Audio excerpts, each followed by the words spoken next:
How's it going, everyone? Welcome back to Cubold Cast. In this podcast, we have a special guest who develops games despite having a disability. Yes. And we'll give it right to Michael right now. We'll let him introduce himself. Hey, I'm Michael. You may know me as the lead programmer at Trixel Creative working on Restitched, but that's not the only game I work on. I work on my own game called Socially Distant, and I do it all while blind. Yeah. Yes. Wow. Before we get into everything, I know a lot of people, including myself, are kind of ignorant about what that actually means. Like even a few months ago, I thought that meant 100% can't see anything. And so I know there's a lot of nuance to that. Would you mind explaining that a little bit? So, when obviously, like you said, when people think of blindness, they think absolute 100% can't see anything, everything's black or everything's white, or just nothing's there. But it's actually a spectrum. So you can have different levels of blindness. For example, some people, they may struggle to see things far away or things close up. They may be near farsighted. Some people might struggle with peripheral vision, color vision, night vision, all that sort of stuff. For me, it's kind of everything combined, but I still have some eyesight left. It's just not really a whole lot. What about colors?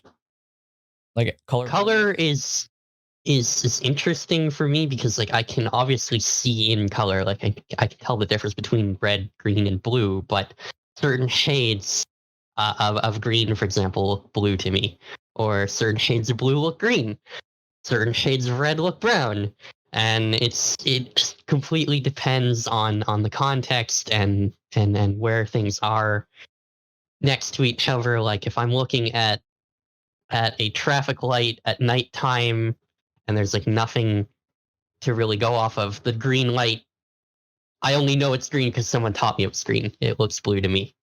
Huh. Interesting. I'm curious. I think you may have told me before, Michael, that is it true that your vision degrades or is degrading? So yes and no.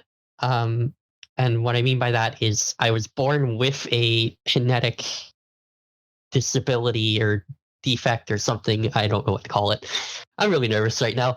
But I was born with something called retinitis pigmentosa, and up until very recently, that was a big concern. But I've actually been treated for it since then, thanks to a surgery that was really experimental and only just became approved in Canada.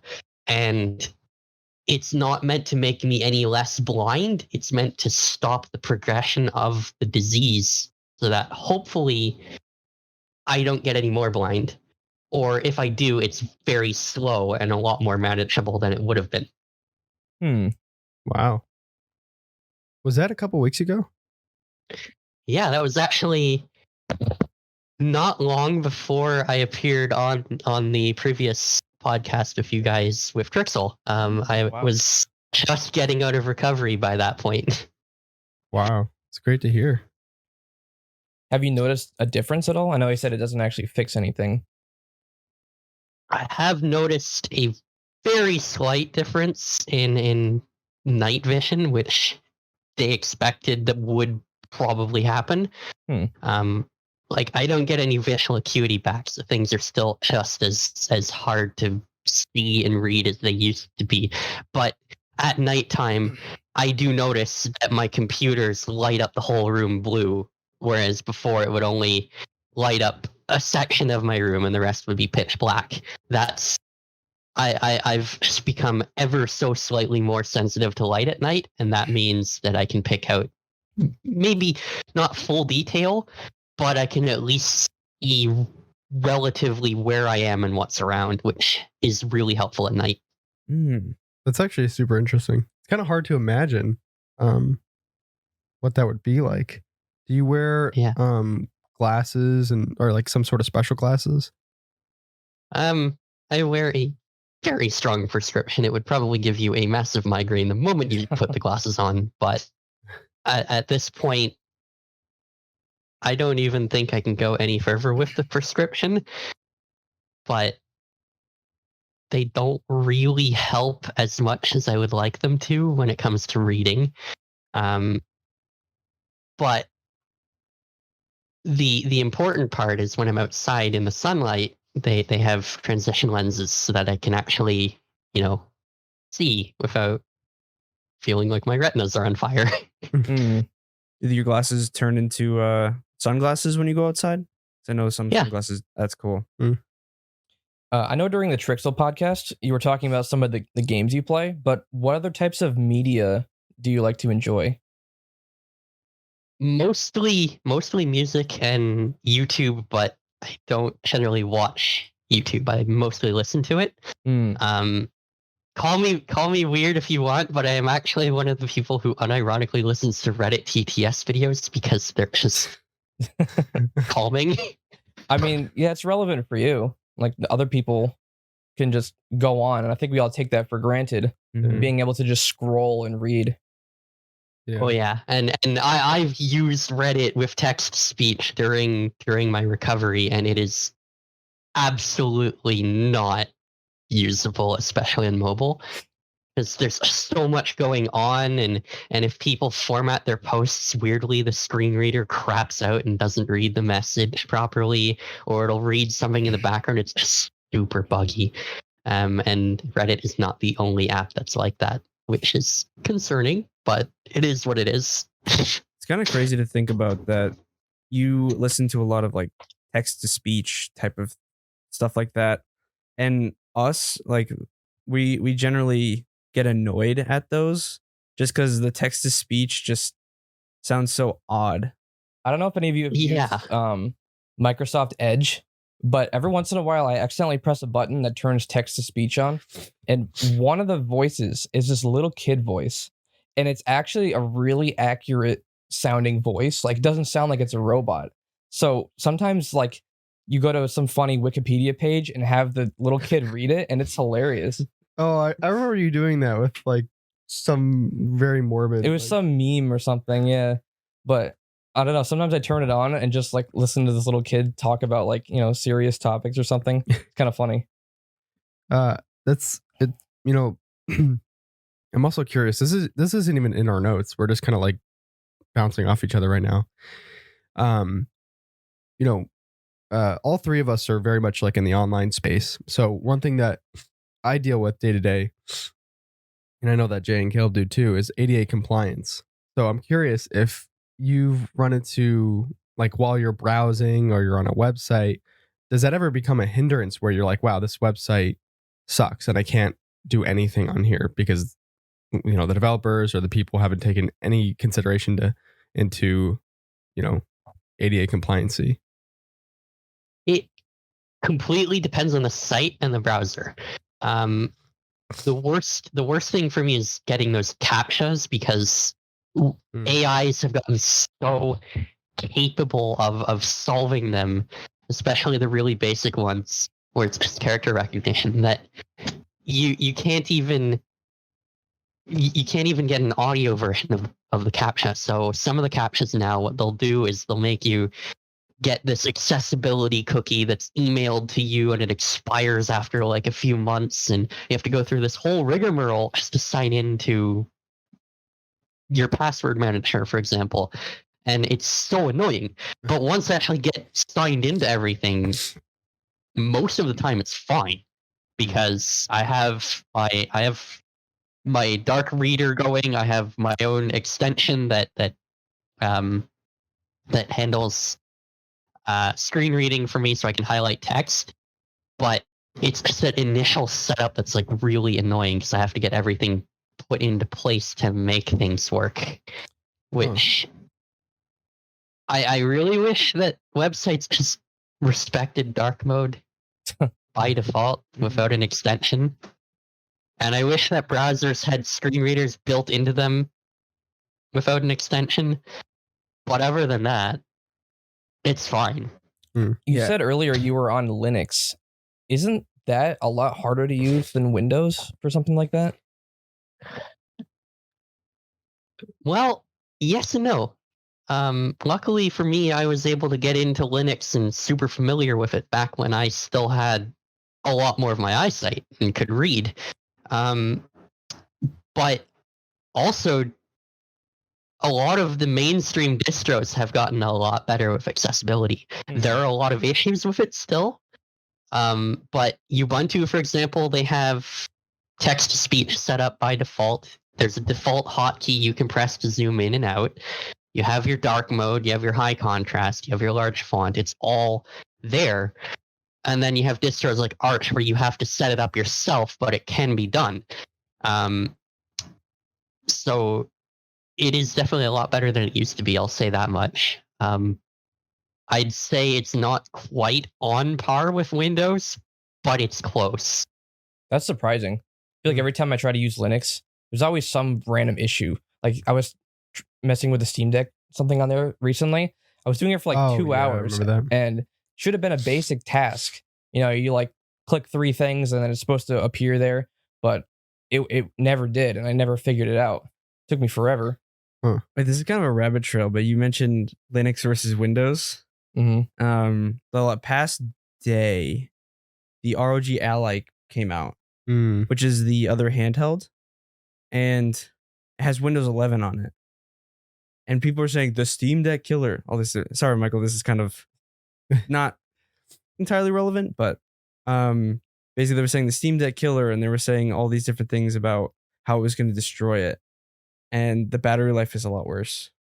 What is it? How is it? I mean, the Steam Deck doesn't. If you're playing a AAA game, you get like 2 hours, maybe or 3 on the Steam Deck. Yeah, if you're playing like a heavy. Yeah, but it's worse than that though. So let's say I think they actually tested it on a bunch of games, and the main one I saw was Stardew. What? Stardew Valley. The Steam Deck gets about 7 hours. The Switch gets about 6 hours on a full battery, and the ROG Ally gets 3.5. Wow. Is that because of the Windows bloat? Yeah. Wow. And the 120 hertz screen. Oh. But yeah. Yeah. Like I don't know why they put Windows on it. I mean, SteamOS is available to license. Yeah, probably. sure. It is basically just Linux. Why not just use that? I mean, I'd say and Windows has the money to make their own OS if they really wanted to. Yeah. Windows is like really horrible on a handheld, and I know it because I've tried it. It's not designed for that. Mm-hmm. It never was. Yeah. Even on a laptop, Windows is kind of annoying. Yeah, but at least then you have your touchpad and your physical keyboard, but you're not navigating Windows with a gamepad unless there's like special drivers put into place, and even then, it's buggy. Yeah. Mm-hmm. Well, Michael, you have a Steam Deck, right? Yeah, I have it right behind me. How does that work out for you? Like that OS? I mean, it is Linux, and it does run KDE, which is the most accessible desktop environment on Linux. But the game scope or whatever UI they use for the actual Steam client it's a little hard for me to read because the font's a little too small. But I can get around it. I mean, I can, if I really need to blow it up onto a big screen, I can just plug my Steam Deck into my dock, and it'll bring it up onto my 32-inch monitor, and then I'll be able to read it fine. When I was doing the other day on the Steam Deck, I plugged it into the 4K monitor, and the UI was scaled super small. It was a 4K TV, like a 15-inch TV or something, and I was far away. I had to get up within like 2 feet of it to be able to read the actual text. And I even scaled some of the UI, and some of it didn't scale properly. So like some of it was readable, and others I had to actually go close to the screen to see. Yeah, the file manager. Yeah, it was. Yeah, tiny. that would be Wayland and KDE for you. It's not perfect yet, but it is usable if you stick to like 1080p and something like that. I know with my dock, the max it'll do, because it's not the Steam Deck dock, it's like an old one that I bought for college. It'll only do 1080p, and that's honestly fine for me. Before we get into a lot more of this, I do want to say quickly, and Michael, I'm so sorry this isn't relevant to you, but we saw Guardians of the Galaxy on Thursday night, and it was absolutely incredible. Mm-hmm. Like old prime Marvel days good. And it was like a bittersweet moment where, I don't know if you guys felt this too, but like it was so sad that it was the last one, because like I grew up on those, but it was also like a good moment because it was such a good movie. Yeah. Mhm. They Are you did a into really Marvel good at job all, with it. Michael? Eh, No. honestly, I couldn't tell you. I have I mean, I you're have not been missing under a much. restitch code rock for the past like 2 years. Are you are you able to go to the movies? Like, does it help that it's on a bigger screen? I don't really like watching movies, to be honest. It's like Ben. I mean, I did watch Top Gun Maverick. I I heard that think was good. a year ago. That was pretty cool. But the problem with going to a movie theater for me is I have to go with family because it's too dark to navigate on my own in there. And I find that the movie theater screen, although it's bigger, I find the colors to be a lot more washed out, and it's harder to tell what's going on unless I have someone there to describe it to me. And then, we're in a theater with lots of people who are trying to watch the movie, and having someone narrate everything going on, that's not exactly pleasant for everyone around you. And if I'm at home, I can't sit and watch a movie for 2 hours. I have to be doing something, programming, playing a game, just occupying myself. Otherwise, it's just not fun for me. So, How about podcasts? they're perfectly fine in the background when I'm programming or when I'm trying to sleep, but I wouldn't be able to just sit there and Listen to one. Yeah. We're kind of the same. I'm somewhat of the same way though. Like I'll be working all day and I have to have something in the background. Like, even if it's a stupid, like just random YouTube video. Like it's nice to have something on the other monitor just playing while you're focusing on something. Mm-hmm. I was telling Chug the other day, sometimes I have like 3 or 4 videos playing in the background, and I'm focusing on one, but there are multiple playing, and like I tune the other ones out. I don't know how you do I don't know if it's an ADHD thing or not, but it's, I don't know, something I find myself doing frequently, and I'm like, oh, I gotta close some of these videos down. I think the YouTube thing is it may be a flaw in our generation. Because like, Michael, I don't know if you have the same thing, but like for me, whenever I make my food, I like quickly get to my setup and I go on YouTube and I have to find a video to watch before I can start eating. Like, I'm the exact same way. I'll get home from Tim Hortons or something, and I'll immediately get to my computer and just, okay, we'll put the sandwich down, we'll put the coffee down, and get some YouTube going. Yeah. And your food, if you like warmed it up, it's like cold by the time you find you it. gotta go microwave it. Oh, come on. When you can't find a good one, it's like annoying. You're like, I can't eat until I like have something. That's on. awesome. Isn't Tim Hortons like a Canadian Dunkin' Donuts? I guess so. I mean, I don't really know much about Dunkin' Donuts. We don't really have it here. We have Tim Hortons. Yeah, I don't think we have Tim Hortons here. No. Is that Horton? Or here's I thought there was one, but it shut down. Kind of like I know there was a something. What was that? The Southern donut place? Oh yeah, Krispy something Kreme. Krispy Kreme. We Yeah, had Krispy Kreme. there was one that was up in North New England, but I think it shut down because nobody went to it. But it's kind of like there are Dunkins. There's no Dunkins in the South because nobody went to that, and they all went to Krispy Kreme. So it's like this weird thing where There's a lot of chains that exist in the South that don't in the north, in the Northeast. What is that other one? The Chick-fil-A clone? Not clone, but Bojangles? Bojangles. I feel like Bojangles might have been around before. Sorry, Michael. This is so random. You should probably like, what's happening? This is all of our podcasts. Well, Bojangles is amazing though. Bojangles is They so give you good. so much portion. Yeah. Like when we went there in North Carolina, they gave me a giant iced tea that was like this big. It's like Huge. Chick-fil-A and Popeyes combined. Pretty much, yeah. That's literally what Bojangles is. so much fried food. It's so bad for you, It's but so American. There's a reason why that area is called the Stroke Belt. Oh Oh, man. really? Yeah. That's funny. Anyway, yeah, the Guardians of the Galaxy was amazing. Definitely watch it if you haven't already. They took a lot from the game, which I mentioned you to were you saying guys that it's not everything. There's a bunch of stuff that's different in the game. So if you guys do play it, there are like surprises and different things. Like you won't while you're watching the movie won't spoil the game for you, Yeah. but they took a lot from the game and probably the comics, which is So many kinda games cool. to play right now. Yeah, I heard so the many game things got going like on. what was it? Like almost like was it overwhelmingly positive on Steam? I think it got very positive. I don't think it got overwhelmingly, but it was still really good. It was actually a surprise because the same people who did the Avengers game, which is surprising. Huh. People were actually like skeptical at first Yeah. of the game, but it was pretty good. Sorry to bore you with Marvel talk, Michael. It's all But, good. Besides developing stuff for Restitched, what other projects have you been involved with or working on? So, like I mentioned in the intro, I'm also working on my own hacking game called Socially Distant. But alongside that, I've been working on a tool for Linux that lets me use my Stream Deck on Linux to control OBS because that's not something you can do natively right now. And I've also been working on a few smaller, I kind of want to try something out type of projects. One of them was Airflow, which is basically if you take Sonic Riders and turn it into a typing game. Don't know how I managed to pull that off, but it's fun.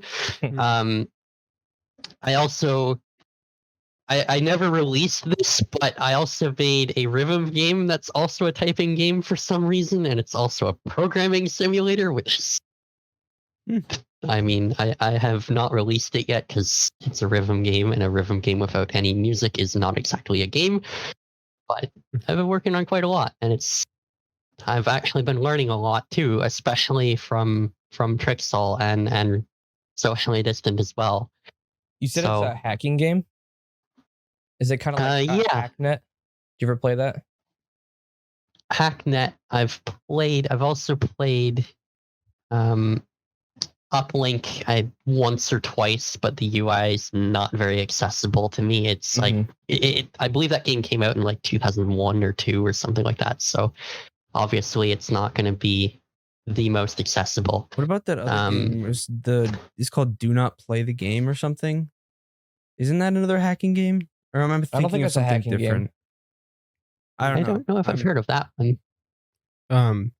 So obviously we know that you work on Restitched and your own game Socially Distant, but I'm kind of curious if you can give us a quick summary on how you got where you are today. Because, I'm listening to this and, you're obviously very intelligent. You work on a lot of stuff and you're a pretty high level programmer. I mean, you know your stuff. So how did you get to where you are today and where did it begin? Like, at what point did you start programming? So it began when I was around 9-10 years old in grade 2, because that was around the time when we started noticing that something was wrong with my eyes. We didn't know what, but we did get it tested and stuff like that. And eventually, my teacher had me start doing work on a computer in front of the class. We didn't have laptops or things like that. Like Chromebook didn't exist back then either. So we had 2 desktops in front of the class, and one was for the teacher and one was, well, mine. And I would get on there, do all my notes and all my work and all that stuff. And if I needed to look at the board, which was something I struggled with, it was a smart board. It was hooked up to the teacher's computer. So I would just sit at the teacher's computer and help drive the lecture and be able to see the notes on the screen. But then in grade 4, obviously that became a little less sustainable because more advanced topics and more work and stuff like that. So the school set me up with a laptop, and by then I was also diagnosed. So the laptop gave me a lot of time to play around, because when you're sitting in front of the class on a computer that's not yours to use all the time, you have to share it with other people. You can't really explore what it can do. You kind of just do your work and get off it. But But when I had the laptop, I could, for example, use it during free time or while I'm done my assignment and everyone else is working. So I got very familiar with all the programs on it and what it could do. And in grade 6, I found out that it actually had a whole bunch of programming IDEs on it. And one of them was actually Visual Basic. And if you know anything about Visual Basic, you'll know that its main feature is that you can create a project and drag and drop UI elements onto the screen and build an application almost without writing any code. And the code you do write is super simple and really easy to learn. And so I was bored in math class one day and done all my work, and I just made my own web browser, because you can drag a web browser onto the window and tell it to go to google.com, and boom, you've built a web browser. It's based on Internet Explorer, but it works. And that was the first Windows program I ever wrote. And then it all went on from there. I worked on a operating system simulation game that I'm not very proud of that I worked on, because it was not very a fun game, but I did work on it. That's where I learned how to do a lot of game dev stuff and more advanced programming. Switched to C# in 2016. I learned a little Unreal Engine in 2018. I did some dual credits at the local college for game dev from 2018 to 2020. And then by that point, I was writing my own game engines from scratch, and I was using C++ and C# and all these other programming languages, and it just kept on going. And then around the time when the Little Big Planet servers shut down on PS3 because of the hacking, I found out about Restitched, and went from there. Wow. That's really interesting. I have some familiarity with programming stuff, nowhere near as much as you have, I'm sure. But how did the whole disability factor into learning that stuff? Well, I will say that if I didn't need the computer in grade 3, I would not have discovered programming at all. So that's a big factor of it. And obviously, if I weren't blind, I wouldn't have needed the computer. It's as simple as that. So you could say that me being blind is the whole reason I became a programmer? I mean, I wouldn't have discovered it otherwise. But as far as how being blind affects my ability to learn programming, back then it didn't really. I mean, I couldn't learn from books, but that was okay because we had the internet. I was lucky enough to be able to find things like Stack Overflow, and I believe Dream and Code was another forum that I used to visit a lot back when I was learning Visual Basic. And then, Microsoft, the MSDN documentation at the time was very thorough, and there were a lot of tutorials on how to do things. And back then, when I was learning VB, Visual Studio, I don't know if they have it now, but back then they had this section where you could download online templates with sample code and sample programs that you could play around with. And they were just there in the IDE. So you had little test programs like a text editor and stuff like that that you could mess with. And that's kind of how I learned, by just experimenting with that stuff. Have you experimented with any of the newer AI stuff like GitHub Copilot or even just ChatGPT for programming? I have used ChatGPT a few times in my programming.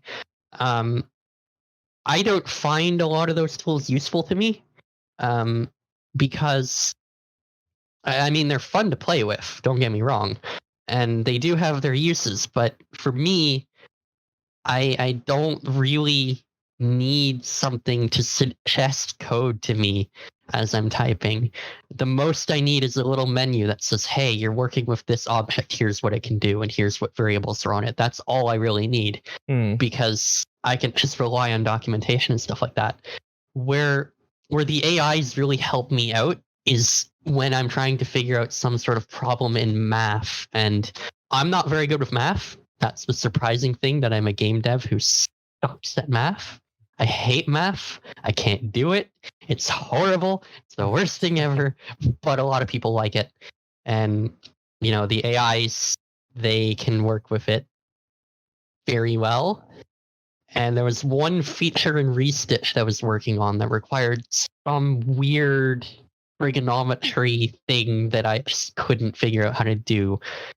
And I asked ChatGPT, hey, given this point in space, this list of points in space, and this angle I want to rotate them by, how do I write a program that rotates all the other points around the center point? And it just spat out the code, and it worked. Wow. That was really helpful.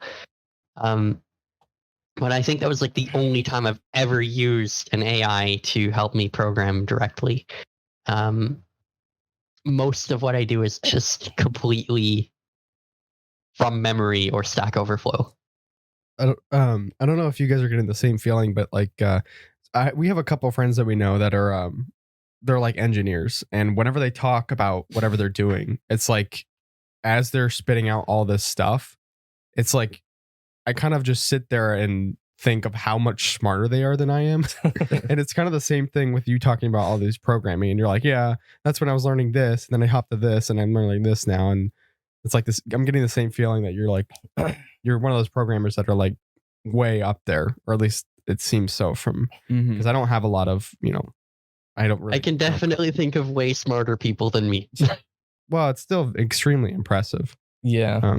A few months ago, I only started using ChatGPT a few months ago, that in GitHub Copilot.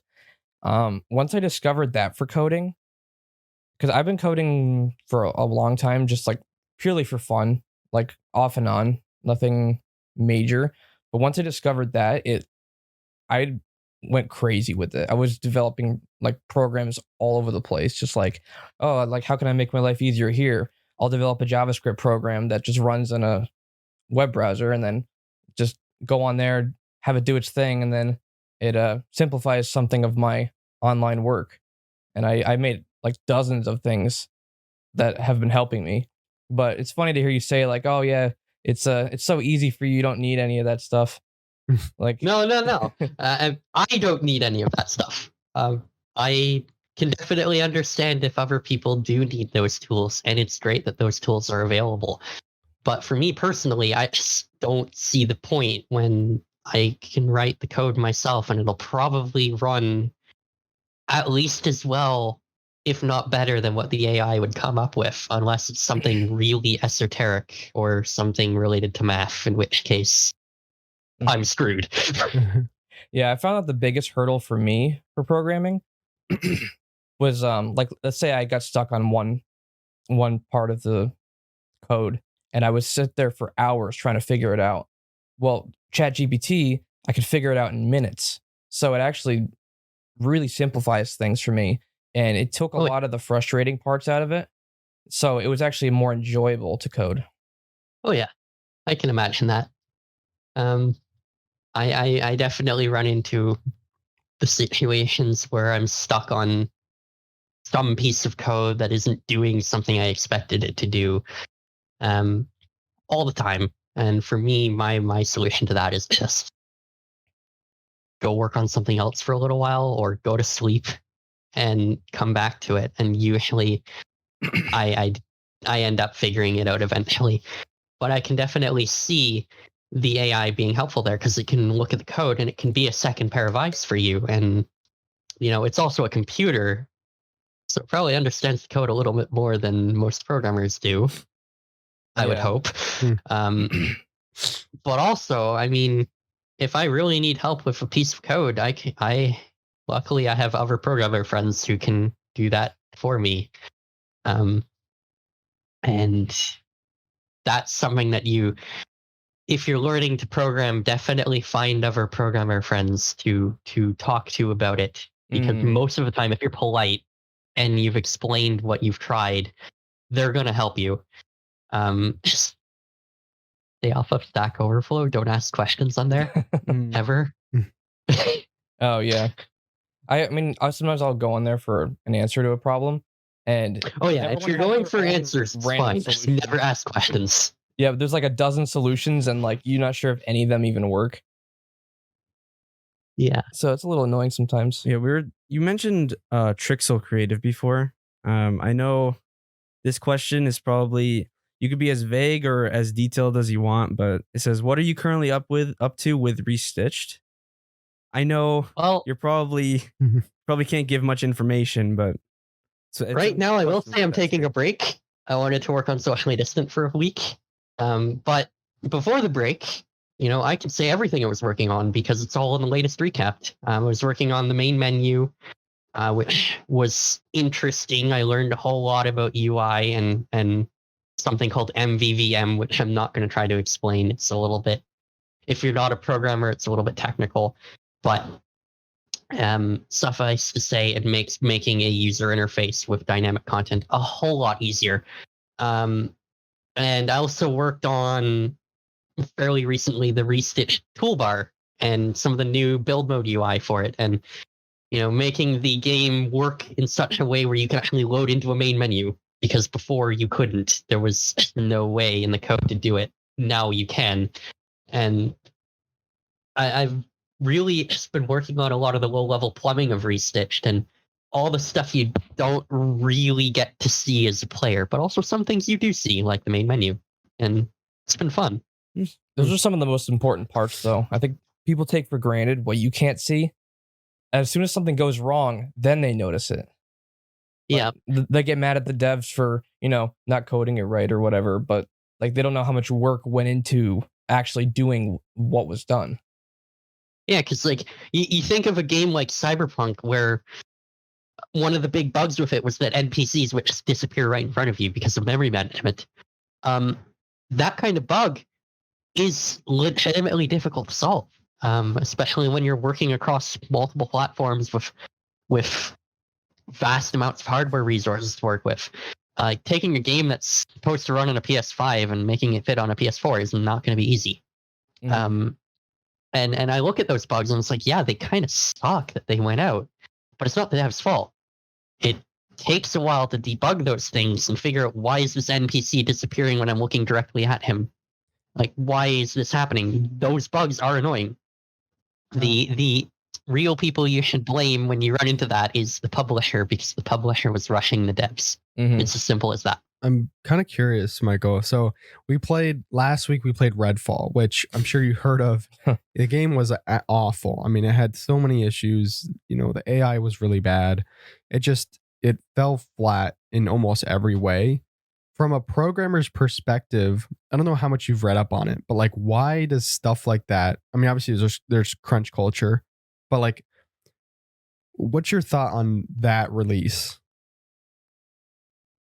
Well, I can't talk specifically on that release because I just don't know anything about it. But in general, most of the time it's crunch culture. A lot of the time it's devs not getting paid enough. Because what a lot of programmers will do is, if they're being rushed and not paid enough to care, they just don't care. They get the thing working and they leave it at that. And working can be very loose. Sometimes it's a matter of the program just wasn't tested, because when you're programming, you get into this sort of tunnel vision unless you're like really skilled and can really plan for everything that could possibly go wrong. And I'll be honest, you won't even get that far. It's very difficult to plan for everything the player could do. But you get into this tunnel vision of implementing your feature, and you test the things that need to work in the ways that you expect them to work. Sometimes programmers don't do that. And if they do, oftentimes it's not thorough. And that's why we used to have, and some companies thankfully still have, QA, quality assurance. Those people, their entire job is to do every possible thing in the game to break it. And if they break it, they report it. And that ideally happens before release. Sometimes it doesn't.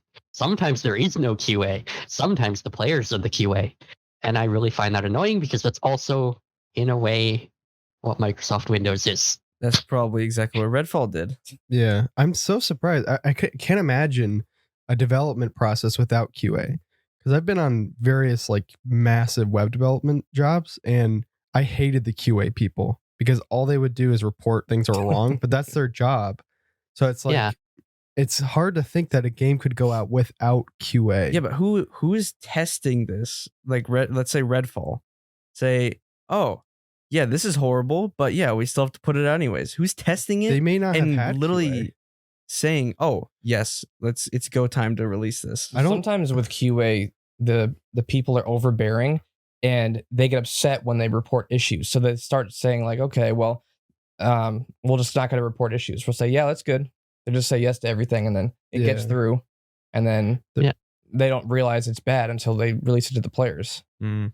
Yeah, ultimately you are relying on a human, and humans are gonna sometimes not use proper judgment, and they're gonna look at a bug and go, I don't feel like reporting this. It's fine.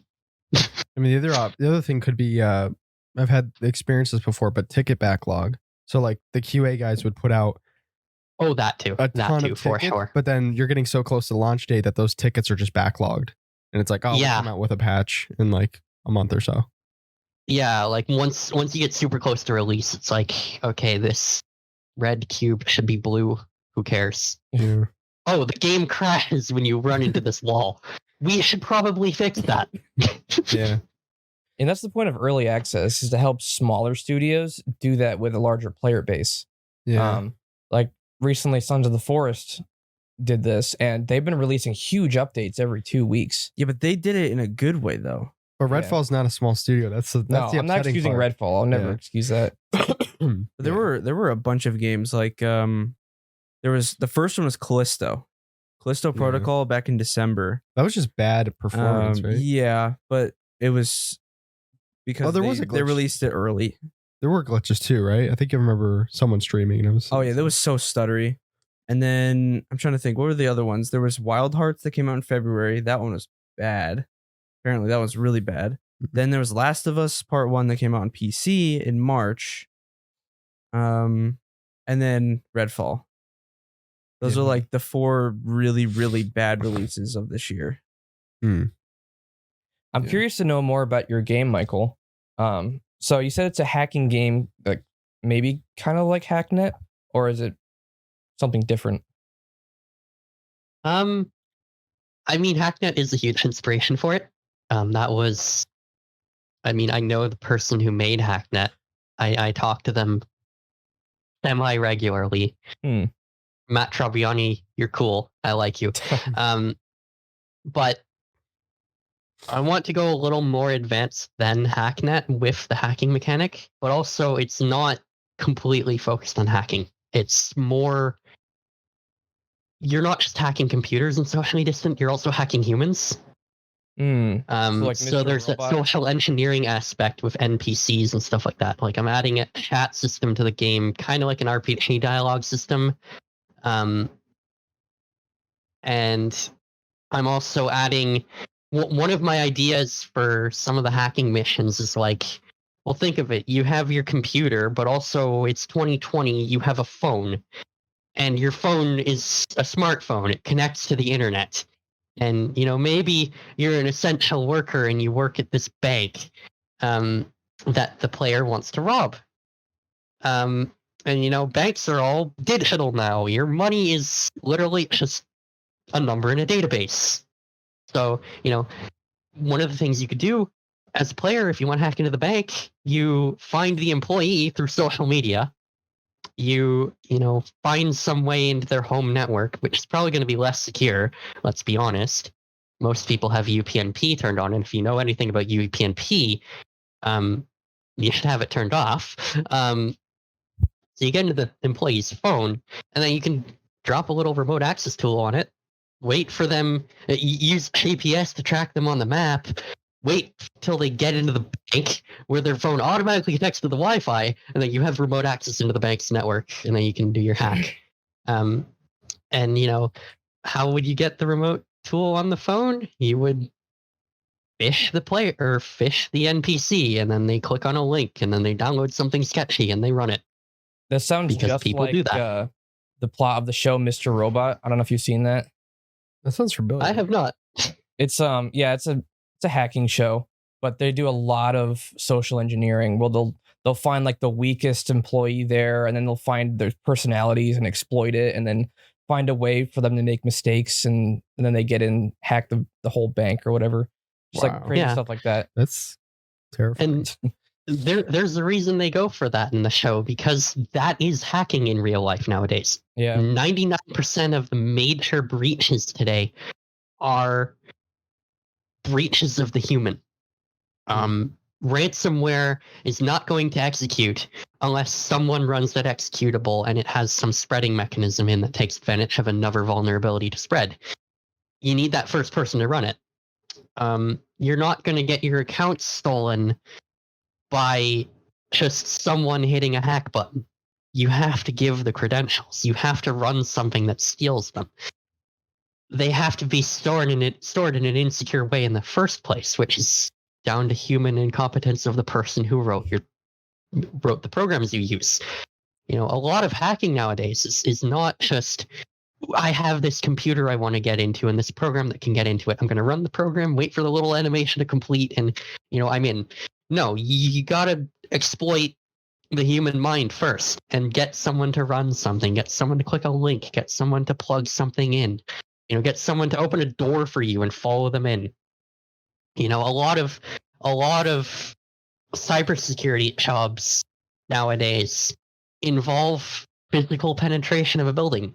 You test the physical security of a building. What doors can you get into? Can the locks be picked? Is there any way you can get through a door in a way that people wouldn't expect? Can I plug something into the network and get remote access? What can I get access to? What can I steal without people questioning me? Do people question me if I walk in with a clipboard? All sorts of stuff like that. That's hacking. Just as much as you know a little too much about this, don't you? Huh? Don't open any links for Yeah, Michael. I am probably not on our CMP watch list now, but you know what? Most of what I know is from other hacking podcasts. If you send me a link, I'm gonna be very suspicious about that. Yeah. Everyone in the Trixel community, don't open anything for Michael. If the URL ends with .exe and it was sent by me, it was probably not sent by me. Don't click it. There was one time I got a link from one of our friends that I clicked, and I got my entire Steam account stolen By a single click. a single click because I had my Steam account logged in on my browser. Oh. So basically, Yeah. that's why I don't save anything on my browser anymore. I just have everything in a password manager. It instantly changed the password. Yeah, it changed the password, and it got through 2FA, two-factor authentication. What? Like I don't know seconds. how it did that. Was but, that through email or something? Through your browser? no, it was through Discord. No, someone sent you. Oh wait, no, was it on link. Steam? Yeah. It was in the Steam Messenger. They had That's what it also was. sent me the same link, and I'm like, I immediately told them they had gotten hacked. But yeah, Then I told you, and you're like, oh, I clicked the link. yeah, and I on the looked and account. I tried signing in, but how I fixed it was I went to Steam support, and basically they used an IP from like Russia to sign in, and I was like, yeah, that is not me. So they changed around the password, and then like turned off 2FA. I signed in, changed my password, and then re-enabled 2FA. So don't click links. And don't save Yeah. your passwords in your browser either. Yeah. And I have my own story of how I got hacked a few years ago. Back when I was in high school, probably not safe to admit this, but I used to bypass the school's firewall and be able to access sites that were blocked. And the way I would do that is I would set up, or a friend would set up a VPS for me, which is a little virtual machine that runs in the cloud. You can connect to it from anywhere. And I would run a VNC server on it, which is a remote desktop server. And I would connect to it through my browser, enter a password, and I have this little Linux computer that I can remote into and do whatever I want in. And the school's none the wiser because they haven't found the remote desktop tool I'm using yet, and they haven't blocked it. And they can't see what I'm doing on the Linux computer because it's a different computer, not on their network. And I would do this to get onto Discord so that I could, talk with college professors and stuff like that during my dual credit, because that's where we talked. But Discord was blocked. And I'd remote in, and stupidly, I'd leave the connection open with it logged into my account. Mm. And the thing with VNC and some of the VNC servers you can use is they have a password length limit of 8 characters, which should be the minimum, not the maximum. Like, if your password is smaller than 8 characters, change it now. Someone brute forced the password and logged in remotely to that little Linux server and started spamming my Discord server as me because they had full admin. Wow. How did you fix that? I can't even remember how I managed to get back into the account. I don't think they changed the password because they couldn't. Yeah, they couldn't change the password because it was a remote desktop session. It was already logged in. Why change the password? And even then, you need the existing Discord password to change it. So all I had to do was wait for them to be done with the account because, they're not going to be able to change anything with it. I had 2FA turned on and everything. Wait till they get off the server and just shut down the server, and then they lose access, and then I'm fine. The only way they got in was because of that VNC server having such a weak password and being already logged into my Discord account. If I had logged out of the Discord account, I would have been fine. If I'd logged out of the Linux account, I would have been fine. But because I had everything logged in and I just put the desktop to sleep, essentially, that's how they got in.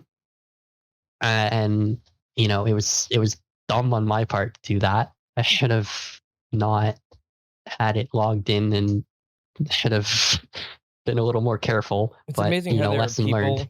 just kind of all over the place that will take advantage of every little opportunity like that. Like, what do they do all day? They just sit in their room and look for people to hack into their Discord server and spam stupid stuff. It's like that generic meme with the kid with the mouth harp. The mouth harp. He put the glasses on and he was like in front of the PC with the green text like running down on the screen.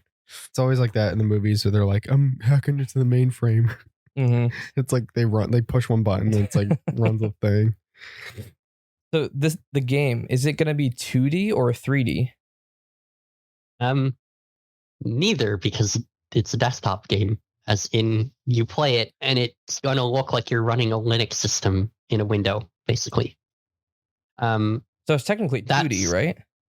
Yeah, it would be 2D, and at a rendering level, it is a 2D game, but it's not it's not a platform or anything like that. Yeah, it's literally you boot it up and it looks like a desktop, and it looks like an operating system, and you treat it like a virtual computer, and then you can hack other virtual computers through it, and eventually I plan to add multiplayer, so you can hack other players. But I'm one person, and I can't afford to set up online multiplayer on my own, so that's a little ways away.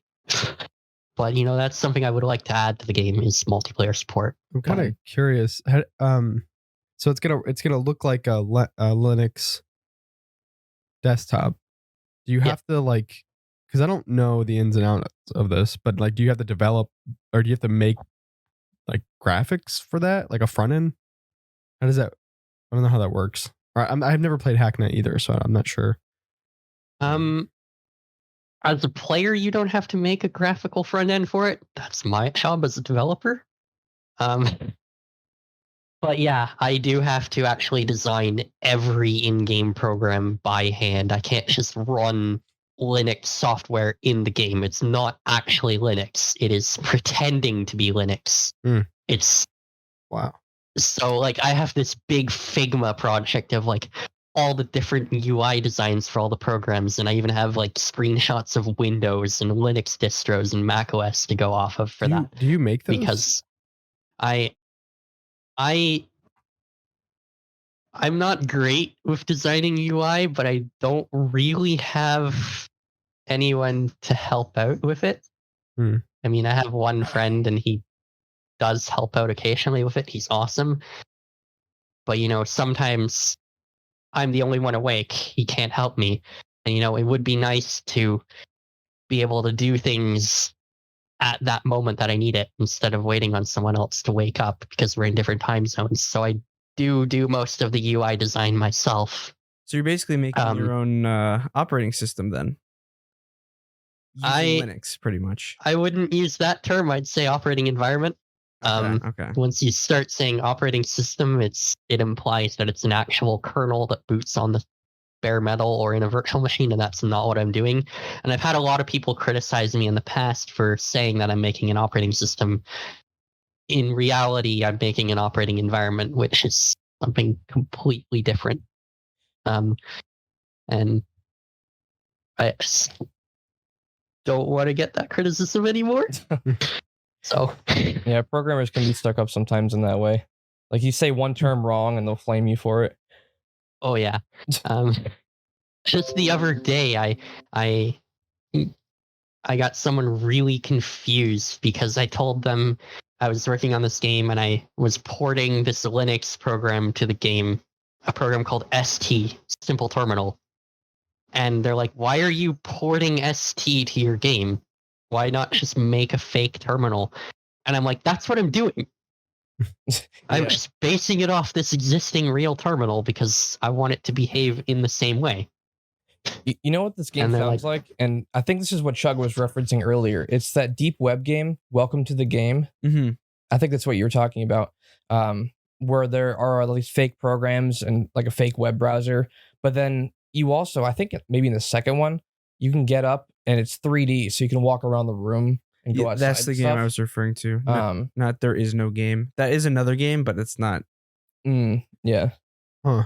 It's not that. Actually, I've never played a game like that before. I've never played Hacknet, so this is all new to me. I actually didn't even know there were games like this. Yeah, Hacknet is fun. It's been years since I've played that. It's one of the first games I got on Steam. But I actually played Welcome to the Game 1, which is pretty fun. It's kind of scary actually, because like you're browsing the deep web, and the goal is to I don't remember the end goal, to find something on there, but you got to like talk to people and get links to various sites. If you do certain things wrong, your like location symbol will be turned on, and because people are tracking you, and you can actually get kidnapped and stuff. People come into your house and kill you. Wow. So like, wow, getting ideas. Yeah, you have to be really careful. Like, make sure you block the location, and if like something happens, you got to mask it quickly and all that. Wow. But like, you get jump scared because the dude will like rip you from the computer in 3D and like put a bag over your head or something. It's a pretty tense game. See, I wish I had a 3D modeler on the team. Michael, I'm curious. So like, what's the story going to be for this? Because I know you mentioned, I think in our DMs, that you were like, I have a storyboard built out, but obviously it's not like, massive. But what's like the general goal for the story, or as much as you can give us? Very early on in development, so there's not really a concrete story, like I said. But the general idea is you play as a college student, someone going into computer networking and cybersecurity, and you get this internship, this really shady internship, but of course you don't know that yet. And you get onboarded, and your first task is to hack into some server the company runs and grab some executable they want you to get. And it turns out this executable is not what you want it to be, and you run it like they tell you to. It launches a ransomware attack, and it attacks the entire country you live in during the global pandemic. It starts attacking hospitals, and the police track it down to you. And you have to clear your name. Oh my god, I'm stuttering. You have to clear your name and, stop the ransomware attack. You launched it, but obviously you didn't do it intentionally, and someone tricked you into launching it. And you have to, basically the entire story revolves around stopping the ransomware attack and holding the people who wrote it and who caused you to launch it accountable, and making sure that you don't get arrested. Huh. That And sounds interesting. so, And where is this game going to be? Where can we play it once you actually fully release it? Which is you said it's not going to be. It is going to be on Steam on all major operating systems, macOS, Windows, and Linux, and it's not going to run under Proton. It's going to be native. The only thing it won't run on is a Steam Deck. I'm actually going to add a check into the game that detects Steam Deck hardware, and if you don't have a mouse and keyboard plugged in, it's just not going to let you play because it's not going to run well. You need a keyboard. I mean, yeah, that makes sense. Mm-hmm. Yeah. I don't know why you'd want to play that with the keyboard built in. That would be so annoying. Yeah. Touchpad. Oh yeah, keyboard. if you're punching things into a terminal during a timed hacking mechanic on an on-screen keyboard, you're just going to fail. Just don't try it. How advanced is the autofill going to be? Because I know Hacknet, you put in like 3 letters once you get to know the in-game code, and then hit tab and it autofills it. Is it going to have that, or is everything from scratch? From a UX perspective, I do want autofill, and I do want tab completion. There's a lot of technical aspects to it that need to be worked out first. One of the big hurdles was performance, oddly enough, because the in-game terminal is based on ST, like I said, and ST is not designed to run a game engine. It's designed to run on a Linux system. It's designed to run under Xorg. Xorg works fundamentally different from how a game engine does. And so I've had to optimize the port of ST in the game, the terminal, to work more with Unity and run a lot better. Now I've got it at 60 FPS solid, which is great. But with autocomplete and stuff like that, you need to be able to read what the player is typing as they type it, and you need to know what they're trying to run, what they mean to run. You kind of have to make guesses as well. And you need to build this context so that you can go in and search through what's available in the game for the player to run, and what things they know about, and what's unlocked, what's basically runnable by the player, and what makes sense to run at that given time. And you need to parse through all that and sort through it and find a completion. Then you have to render it on screen to make sure the player can see what they're doing. And then, because it's a real terminal based on ST, you need to learn NZ escape sequences, which if you haven't learned NZ escape sequences, thank God, they are not fun. But they're how you make the cursor move around and stuff like that, and how you draw things on screen and all that wonderful stuff. And it's really annoying. But, tab completion is something I have planned, so don't worry. Yeah, so that's the terminal. So how does the social engineering aspect come in? Is there going to be a fake social media website? Oh yeah, there is. And then maybe built-in SMS messaging and stuff like that. Yeah, absolutely. Wow. Is the social media going to be called InstaFace or something stupid like that? I mean, it was the placeholder name is Grapevine right now, but InstaFace does sound better. It's kind of funny, actually, InstaFace. But yeah, so there will be all that. Where can people support your game? Do you have a Discord for it? Do you have maybe a Patreon, or where can people support you for that? So right now I'm working on getting the Steam store page set up and running. Until then, it's not visible on Steam, but it is coming to Steam.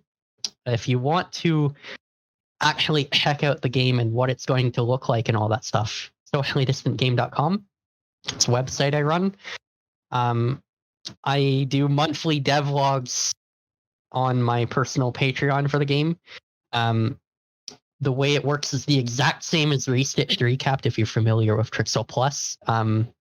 You get if you're a Trixel Plus member, you get the post a week early than anyone else. It's the same thing for Socially Distant. If you support me on Patreon, you get the devlogs a week early. And that's the best way, honestly, because, I'm doing this alone right now, and I can manage most of the game on my own for free. Unity Personal is free. I pay out of pocket for my IDE.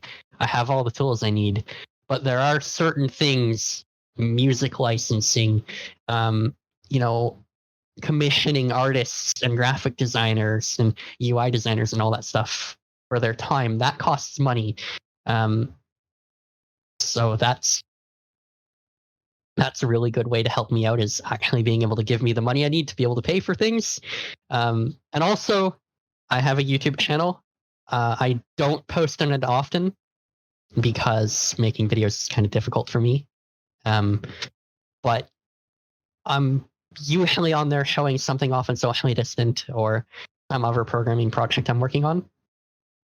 And there is a Discord, and that is the best way to stay up to date with actual development, because I log every code change I make in the game to the Discord server. There's a channel where every git commit message is just there to look at. You can see the development happening live, and sometimes I even hop into voice chat and stream myself working on the game. And all these links can be found on the website, right? The Patreon, the Discord, and the YouTube. Oh yeah. If the links don't work, then let me know. I need to fix them, but they should all be there. So sociallydistantgame.com. Yep. Okay. It's probably early on right now, but do you have an anticipated release window? No idea. It could be years, honestly. Because I work a lot on Restitch, that takes up a lot of my time. And even if I can get the game fully working in terms of programming and just functionality, it also needs to look presentable, and that's a challenge when you're blind.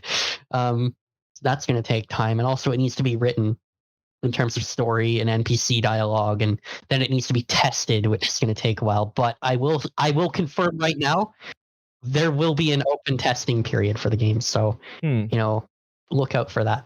There will be an opportunity for people to be able to play the game early. I don't know if I'll go through Steam Early Access because there's restrictions on how that works, but I will figure something out. When do you think you'll have the Steam page ready? Because this podcast will go out next week. Mm-hmm. Well, bad news is it won't be ready by then. The reason for that is one of the requirements for the Steam page is you need to have 5 in-game screenshots, and they cannot be concept art. They cannot be marketing material. They have to be actual screenshots of the game in action. And that involves programming the game first and foremost. And it also involves making it look presentable, because you need to see what's on screen. It needs to be legible, and when you're building an operating system game, that's not exactly trivial. It is an operating system game then. Yeah. I kind of went back on my whole operating environment thing. It's pretending to be an operating system, but I know what you mean. Yeah, this game seems like it's something that I would enjoy a lot. I haven't played any game like Hacknet since. I never played Uplink, but I've heard that was really good. But I'm definitely going to be following development on this one for sure. I'm very flattered to hear that. I am very awkward right now. Oh my god. Well, No, don't worry. You're fine. So we have some questions kind of to somewhat close it out, because we talked about Restitch, we talked about Socially Distant. So we have some questions, some in relation to the blindness, and some other ones. So I guess I'll start off with with everything that you do and the extent of what you do, what are your biggest hurdles that you would say? Reading. Reading is the biggest one. And also, first setting up a computer, that's a big challenge. And doing anything in the game that's visual is also a challenge. Reading, a lot of people don't understand why I struggle with reading but can navigate a UI so well. The reason is, one of the symptoms of my blindness is something called nystagmus, and if you know what that word means, then you know exactly what it looks like. But if you don't know what that means, basically, it's a condition where your eyes move back and forth on their own without you controlling it. So they twitch back and forth really rapidly, and it makes the whole world look like it's spinning. And I struggle with reading because unless it's like 1 or 2 words at a time and the contrast is really well, I have to spend a lot of time and energy focusing in on the text, keeping my eyes still because they're moving involuntarily. And I'm spending so much energy concentrating on that I can't really understand what I'm reading. So I can't comprehend a lot of large sentences, and I need to use the screen reader instead. That's been a big challenge. It almost actually ended my programming career because it got that bad. But I struggled through learning how to program a tool that lets me select and highlight text and read it aloud in my IDE. So I've solved that problem, thankfully. But the other challenge, like I said, is setting up the computer for the first time. If Windows blows itself up on me, or I'm on Linux and something isn't working quite right, my solution is not to try to salvage that system. That'll be impossible. I have to completely restart, blow everything out, transfer all my files off, back them up, and reinstall. And I get made fun of a lot in Trixel for constantly switching operating systems every week, but I have not been able to find an OS that just works perfectly for me. It works the way that I need it to. And then every time I need to set up a new OS, it's this huge challenge because I can't read the installer. Huh. Wow. But Yeah. what additional tools? I mean, I know you said that you made your own thing that where you could highlight text and then it actually like reads it, like text to speech. Yeah. But what other tools do you have that help you make programming easier? So that tool I mentioned, that only works in the JetBrains IDEs and in Visual Studio if I decide to use Visual Studio, which I never do. But that tool was inspired by another tool that I have for Google Chrome. I can't remember what the extension is called, but it's an extension you can install that lets you do the exact same thing, but on the internet. You select a piece of text, you right-click it, and there's a button that says read aloud selected text, and it reads it aloud most of the time. The one problem with it is it likes to detect the language of the text, like if it's French or Russian or Japanese or something like that. And it really struggles with source code, which is most of what I read on the internet. And sometimes it just flat out gives up and says, I can't read this. But sometimes it'll throw on some really, really obnoxious accented TTS voice because it thinks it's a different language. And that's, why is that a feature I can't turn off? But that's better than not being able to read the internet at all. Along with that, I use Dark Reader. Many people might be familiar with it, but if you're not, it's an extension you install, and it takes a website that normally doesn't support dark mode and just generates the dark mode for it on the fly. And you can customize the contrast and the brightness and everything. And I have the contrast set really high on it. And it works really well for a lot of things like Trello, most documentation websites, YouTube, GitHub, Twitter, all the important stuff that I use. It does struggle with Patreon. It struggles with banking websites. It struggles with government websites, but most of what I use works perfectly fine with it. And then for zooming into the screen, which is another thing I do, I just use the Windows magnifier if I'm on Windows. On macOS, there's a desktop zoom you can enable. I can't remember how to enable it. It might be enabled by default, I think. But that's the thing you can do. On Linux, I stick to the KDE desktop environment, and it has a zoom feature built into it, and they all work the exact same way. They zoom into the screen, full screen. It doesn't use like a magnifying lens or something like that like they used to back in my day. Everything's gone to full screen magnification, which is really handy for me. And the last thing that I use is, as a last resort, Windows Narrator, VoiceOver. and whatever desktop environment screen reader is supported on Linux. That's a last resort because it will read everything. It'll read menus, it'll read buttons, it'll try to read icons. And sometimes I just don't need it to. But if something's really not working, I'll go to that and it'll work most of the time. Have you had to set your PC setup differently than people usually have it set up? Oh, absolutely. For example, with the magnifier, the way to zoom in is there's two ways. You can either do it with the UI where you have a window open and there's a zoom button you can use. That's the obvious way.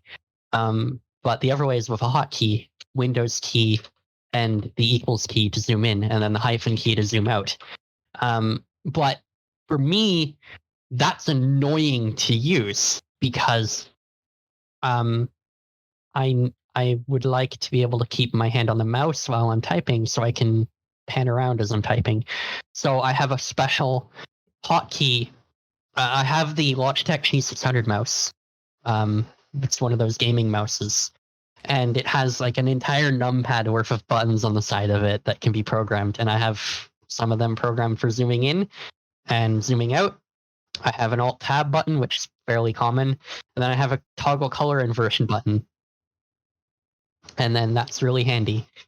And also I have dual monitors, but I don't use them as dual monitors. I use them as one giant monitor. But I also don't have it set up with NVIDIA Surround or anything like that. It's just the way that Windows Magnifier works. It treats multiple monitors as one giant screen. And that allows me to have all the real estate of two 4K monitors, which is a lot. But I can zoom into the screen and read things. And, you know, I actually have like 4 computers in front of me right now. I have my main computer, I have my Mac Mini, and I have my Steam Deck, and I have a file server that I use. And it's a little absurd, but what that actually got me to do is it got me to get a KVM switch. And that means that I can plug my PS5 and PS3 into it. And I can use mouse and keyboard on those for Little Big Planet because I struggle to read the on-screen keyboards. So if I need to type something in on PlayStation, I use my keyboard. And also, with that said, the other weird thing about my setup is I don't play my PS3 or PS5 on a TV or on a monitor directly. I actually play it through a preview window through my capture card through OBS. And I pipe the audio through to my headset so I can hear it. And what that lets me do is, even though the PS5 has accessibility tools now, you can zoom into it and it's got high contrast and color inversion, all that stuff. That's great. PS3 does not. You know, you're not zooming into that. I don't even think the CPU could handle that. So I can use that preview window in OBS to be able to zoom into the screen and to be able to use color inversion if I need to. And worst comes to worst, hop on a Discord call and phone a friend to be a second pair of eyes when I'm playing LBP or something like that, which has been really helpful. But it's a weird thing about my setup. It means if my computer's not working, there's no PlayStation for me. Wow. Yeah. So what could software developers do for you know, what could they do to increase accessibility? Because obviously we've seen over the years that this has become more important. Like you said, with the PS3, you can't do any of that kind of stuff. So like, what can software developers do for the future to increase accessibility, you know, as we move forward with this? All right. Linux distro devs, make sure your speech dispatcher config is working out of box. If you don't know what I mean, don't worry about it. Basically how the screen reader works on Linux. Web developers, test your website in Dark Reader and make sure it actually becomes fully dark. Figma has a problem where plugins just don't go dark for me, or if they do, UI elements end up being black text on a black background, which is unusable. Some websites, they just don't go dark at all. Patreon, a lot of the icons in the UI don't get affected by Dark Reader, so they stay black and I can't see them. And, with Patreon, that's even more important for me to be able to read, because I shouldn't need to phone a friend to help me put a post public when that post is behind a paywall. I'm now leaking the post to someone who's not paying for it. That's not fun for me. And also, test your website with a screen reader. Do not assume that whatever UI library you're using is going to take care of it for you. They do a somewhat good job if your UI is simple, but when your UI becomes more advanced, something like Google Docs or Google Sheets, Trello, the built-in solutions are not going to work well. You need to actually tailor your UI to work with a screen reader, and you should be doing it, because sometimes being able to zoom in is not enough. There are some people who cannot see, period. Everything's black or everything's too blurry. You need to test for screen reader support. You can't just assume that it'll work, because oftentimes it won't work well enough. And game developers, what I want you to do is test your game with a screen magnifier, because what a lot of games that I play do is they capture the mouse cursor and they prevent it from moving. Their game engine will have its own internal mouse cursor that moves around with mouse movement, and it hijacks the system one. And that works great until you need to zoom into the screen, because now Windows or whatever OS you're using is completely unaware that your mouse is moving, because the game is taking it over.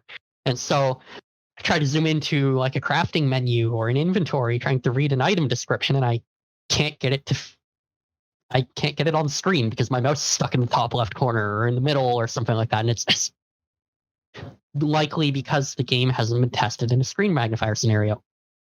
And then the other issue with it is on the opposite end of the spectrum, is some games use exclusive full screen and only support exclusive full screen. It's a problem with older games, especially. Those will not work with a screen magnifier because the magnifier will not render. Those It are will be just turned annoying off in by general. Windows. Mm-hmm. So with those games, unless your UI has really large fonts, I can't play them because I cannot find the menu item to turn off exclusive full screen.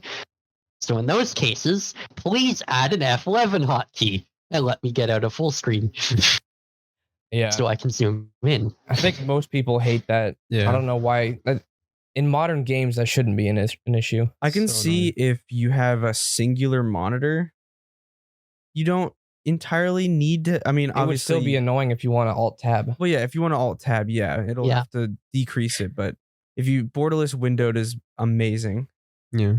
Oh yeah, and in fact, on other platforms than Windows, borderless windowed is the only form of full screen you have. There is no exclusive full screen on Linux. There is none on macOS. It is a Windows thing, and it is a horrible Windows thing. Mm. Yeah. So one final question: how can someone similar to you get into game development or just programming in general? So, first of all, as blunt as it is, be lucky, because with my condition, especially once you get to a certain point, it's just not feasible to learn from scratch. So if you're at a young age and really interested in programming, use your school computers, use the computer lab, if you're lucky enough to have a laptop that isn't a Chromebook, use that. A lot of schools, if they're actually decent, will have programming tools on the computer's image because they probably have programming courses. If they do have programming courses, take them. Because even if the teacher, let's be honest, a lot of public school programming courses are not great. I've taken them. They are most likely just carbon copies of what you can find on YouTube. But you have that environment where you're free to try things out. So use it. if you have a college that does dual credits, see if they have game dev courses, because that'll give you more of a chance, and you can have people there to help you when you're struggling to see.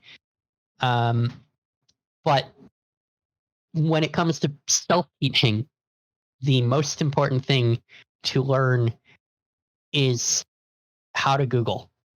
And that goes for not being blind as well. That's programming in general. Learn how to Google things, but also don't be ashamed of it. Don't be ashamed of copying someone else's code into your project while you're learning. It's fine. Just don't publish it, or if you do, publish with credit. But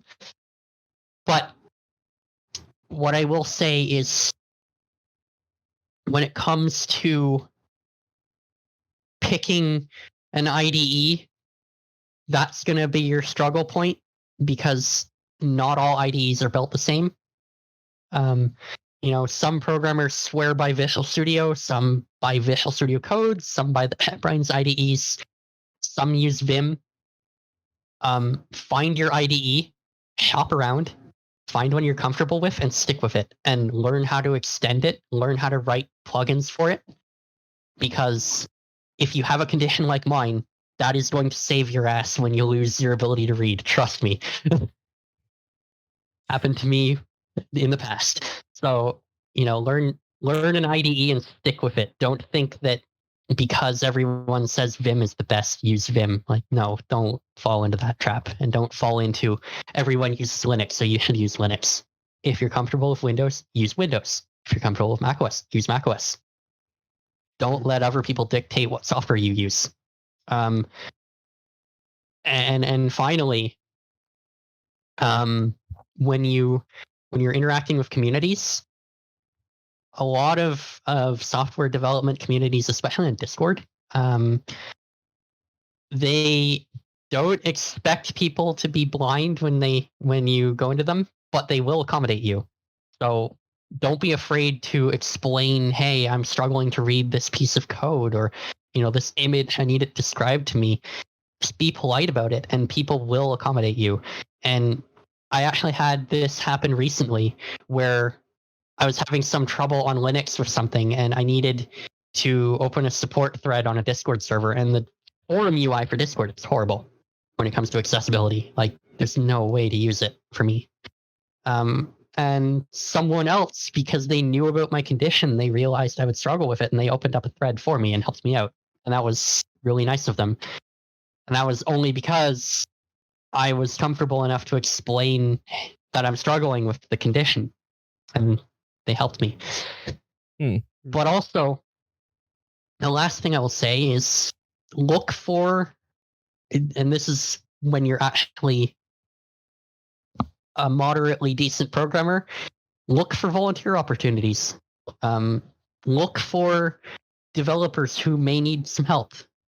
People like Trixo Creative, maybe even me. But it obviously doesn't have to be us. But anyone, if there's a game that you think would be interesting to contribute, and maybe you're thinking, I'm blind, I'm going to struggle with this. Okay, maybe you will, but you'll struggle. It won't be impossible. So give it a try, and you'll learn stuff. You'll have other people you can talk to and who will help you. And that was the experience that I have with Trixel. I almost didn't join the Restitch team because I thought I wouldn't be able to do it all blind. But, I took the chance, and now I'm one of the lead programmers. So obviously something worked out. Most of the time it will. Yeah. Wow. Yeah, it's not something you hear every day, but it's great that there are people accommodating for it, and that you're able to help other people who might be in the same situation, but not as lucky as you said to be able to get into stuff early on. I think the other thing is, not even for people, obviously, you are you're someone who made it and is doing well programming despite, being blind. But this is also good for those of you who are listening and thinking, and wanting to get into programming or wanting to get into 3D modeling or whatever it may be. This is kind of there are no excuses type of, situation where it's like, Michael here push through it all and is continuing to learn, continuing to better himself. So if you're wanting to pursue it, then there's really no excuse. You just got to put yourself to it. So Yeah. It will be tough for sure. I mean, there are disadvantages to being disabled, whether it be blind or deaf or whatnot. That's why it's called a disability. You do have a limited ability to do certain things. That's obvious, but it's called disability, not incapability. So you're not incapable of doing certain things. You're just going to have a harder time, and that's okay. People will help you. You just have to try. And, if you're struggling, ask for help. Don't be afraid. People will help you. And another piece of advice I can give to programmers is comment your code. Seriously, comment your code, because even if you're not blind, you'll have trouble understanding it in 6 months. But if you are blind, you're going to have a real hard time reading the code in the first place to understand what you were thinking. But with a comment, you can pop that in a screen reader and it'll read the sentence in English. But a screen reader trying to read computer code, not going to run very well. That must be a nightmare. Oh yeah, it is. Luckily for me, I still can see the color and the general layout of the code, even if I can't read it. So, when a screen reader skips over like a curly brace or something, I can still see the curly brace there. So I know it's there. But if you're past that point where you can see that, you're going to want to comment your code a lot and make sure you describe what it does as you're writing it. Mhm. Otherwise, it's not going to be fun to come back to. Yeah. Even if it's your own code, you won't understand it in a little bit. Oh, yeah.